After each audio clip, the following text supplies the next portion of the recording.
recognize the House Leader for the official opposition. Thank you, Madam Speaker. That concludes the opposition business for today. I certainly want to thank all members and was quite pleased to see a full 2 hours of debate available to the official opposition today.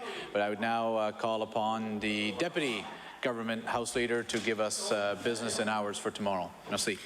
Thank you. I recognize the Honourable Deputy Government House Leader. Thank you very much, Madam Speaker. We've had a whole new meaning to Opposition Day today. It was very interesting, I must say.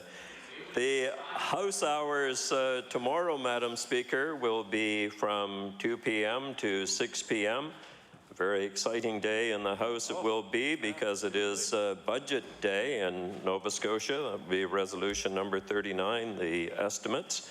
And that will be the primary point of business tomorrow, but there will be, of course, daily routine.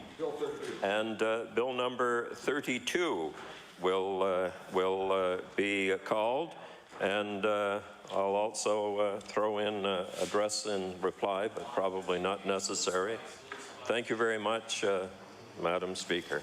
Thank you. The motion is that we do now rise to meet again tomorrow, Thursday, April the 5th, between the hours of 2 p.m. and 6 p.m. All those in favour say aye. Aye. Those opposed, nay. The motion is carried. There will be no late debate this evening, so we stand adjourned.